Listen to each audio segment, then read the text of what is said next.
Mayong adlaw, ani ang mabalita karong adlaw.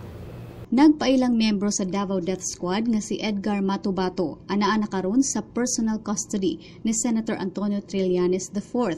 Matod ni Trillanes nga obligasyon niyang motabang og tawo kansang kinabuhi na miligro tungod sa ka-kontrobersyal sa mga revelations ni Matubato batok ang Presidente Rodrigo Duterte.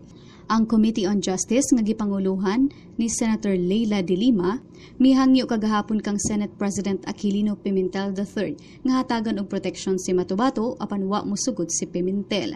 Wa na mohatag og official statement si Pimentel kung nganong wa siya mosugod sa verbal request ni de Lima.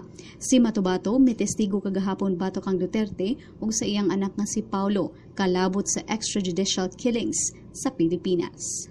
Giklaro sa Davao City Government ang mga issues kabahin sa pag-inspect sa mga kababayin-ang moro nga manlulod og shopping malls o mga public places nga magsuot og burka o hijab. Apan daghan sa mga kababayin-ang moro ang na-offense sa maong inspeksyon.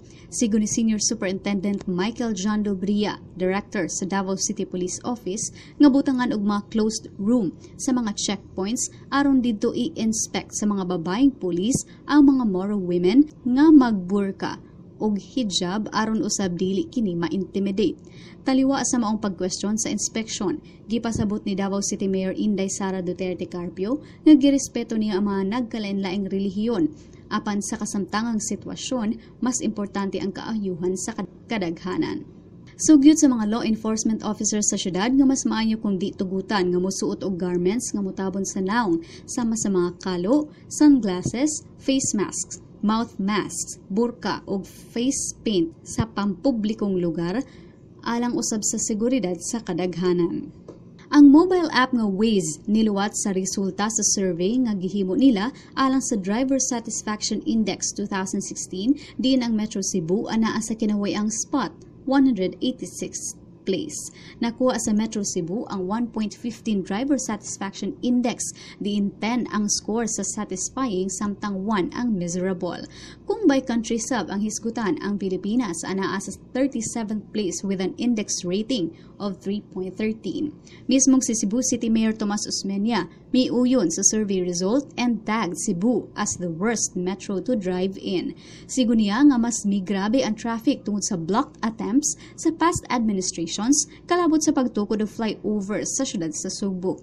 Mas mo grabe pa ang traffic situation kung tukuro na ang flyovers karong panahona tungod kay kinahanglan ng magsirado og mga agianan kung magtukod og flyovers. Sigon sa mayor nga aron ma-address ang traffic situation, kinahanglang strikto na pagmaayo sa city government ang pag-require sa mga new constructions og dugang parking slots. Sa 20,000 ka monthly users sa maong app, 38 ka nasod ang lakip sa survey og 235 ka metros. Kapin sa 3 million pesos nga shabu ang nakuha sa kapulisan gikan sa duha ka mga tawo ato sa drug bust sa Silay City proper, Negros Occidental kagahapon. Si Silay City Police Station Chief Willie Diel Mila sa mga suspect nga sila si Dennis Esmeralda, ang number 1 drug suspect sa Muntinlupa City Police Watchlist, o si Jimcel Balboa, bagong nailang drug personality sa syudad. Ang duha na sikop human mibaligya og 1,000 peso worth of shabu ngadto sa pulis nga nagpailang buyer. Ang gibaligyang package nga imbis ang gituho ang sud mga lotion, shampoo, toilet paper ug canned goods, ang sud 17 packs of suspected shabu. Ang package gi-address ni Balboa og naggikan sa usa ka Pocholo Bernabe sa Purokbayanan, Muntinlupa City. Gikatakdang pasakaan ang duha karong adlaw og kasong kalapasan sa Sections 5 ug 11 sa Republic Act 9165 o Comprehensive Dangerous Drugs Act of 2002. Here are the latest news in Bacolod, Baguio, Cagayan de Oro, Superbalita, Cagayan de Oro, Davao, Superbalita, Davao, Cebu, and Superbalita, Cebu.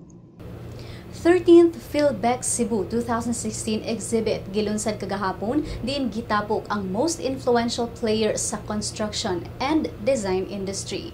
Si O'Hara Manlosa sa report. Gilunsad kagahapon sa World Bank Services International ang 13th PhilBank Cebu 2016 exhibit sa SM City Trade Hall.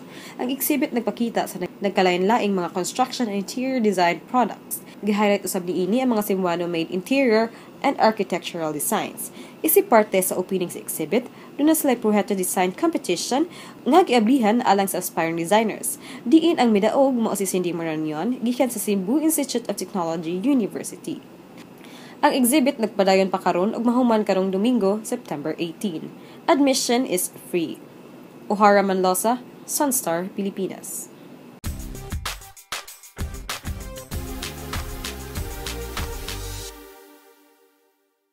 Pinaagi sa combined efforts nila ni Kevin Oledo, Jules Langres, Lucky Ekarma ug Gio Laguyo, gikuha sa University of San Carlos Warriors ang ilang 5th win. Human nila mapildi ang University of the Visayas Green Lancers sa final score nga 89-75 kagahapon sa nagpadayong CISAFI basketball competition. Sa sugod pa lang sa duwa, misutoy na ang USC Warriors ug nihatag og 17 points lead sa 4th quarter sa score nga 77-60. Gipanguluhan ang grupo ni Kevin Oleado nga miambag og 16 points, gipunan sa 12 points ni Jules Langres, 11 points gikan kang Lucky Ekarma og 10 points ni Gio Laguyo. Ang UV Green Lancers naanay 3 losses. Kinihuman sila na pildi batok sa Cobras ug USJR Jaguars. Aniya ang mga teams nga magkumbate ugma Sabado. Watch the games live at cisafi.sunstar.com.ph. Naghunahuna na ba mo og kapuy-an sa umaabot nga Sinulog Festival sa sunod tuig? Ang downtown area sa Cebu City adunay bag-ong Heritage Hotel nga motanyag og nagkalain-laing amenities. Sila Kapuyan sa detalye. Ipaambit ang kasaysayan ug kultura sa Sugbo. Mao kini ang hinungdan nganong gitukod ang Palmgrass, the Heritage Hotel nga nahimutang sa downtown area, Cebu City. Kini ang gibutyag kagahapon ni Radel Paredes, curator sa maong buhatan. Ang mga pagkaon, lawak, agianan, lakip na ang mga plato adunay gisuwat nga tipik sa kasaysayan sa Sugbo. Sa ikaduhang andana, mabasa usab ang listahan sa mga bayaning Sugboanon. Mga kantang binisaya ra usab ang madunggan sud sa maong hotel. Aduna kini 79 ka mga lawak, diin 77 niini mga lawak nga mahimong kapuy-an, samtang ang duha gigahin alang sa mga tag-iya ug opisina. Daghang mga amenities sama sa kananan, conference hall, internet TV, ingon man swimming pool ug wellness gym nga ablihan karong September 22. Nahimutang kini sa number 68 Honquera Street, Barangay Kalubihan, Cebu City. Anaan man tuod mahimutang sa gitawag nga Red Light District ang marketing representative nga si Veron Intuma niingon nga ang nga tag-iya sa Palmgrass Hotel naghandom nga sa dili madugay mahibalik ang kamahinungdanon sa maong dalan. Sanglit gipahinungod man kini sa kanhi gobernador sa Sugbo nga si Inocencio Honquera. Paggamit og solar panels o mga recycled materials ang lain nga gipasigarbo sa Palmgrass. Sanglit ang mga gigamit sa pagtukod sa maong hotel gikan man sa mga kahoy sa karaang balay. Aduna usab kini lugar diin makapadayag ka sa imong mga saad o pagdaig sa Sugbo. Ang Palmgrass, the Cebu Heritage Hotel, unang nag-abli ni adto lang Enero 15. Leia Kapuyan, Sunstar, Pilipinas.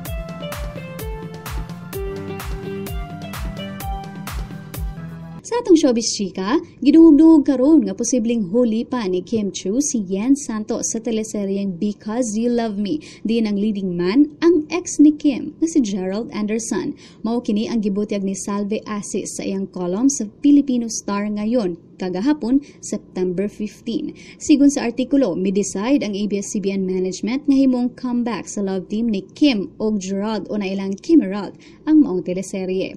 So sa ka-interview kang Yen, mingon siya nga nahunong ang ilang taping kay gihulman sa Till I Met You si Direk Dan o gihimo usab ni Gerald ang iyang movie nga How to Be Yours, din kauban usab niya ang iyang ex-girlfriend nga si Bea Alonzo. Mato diyen nga wa pay definite date kung kanus amo air ang teleserye sa ABS-CBN.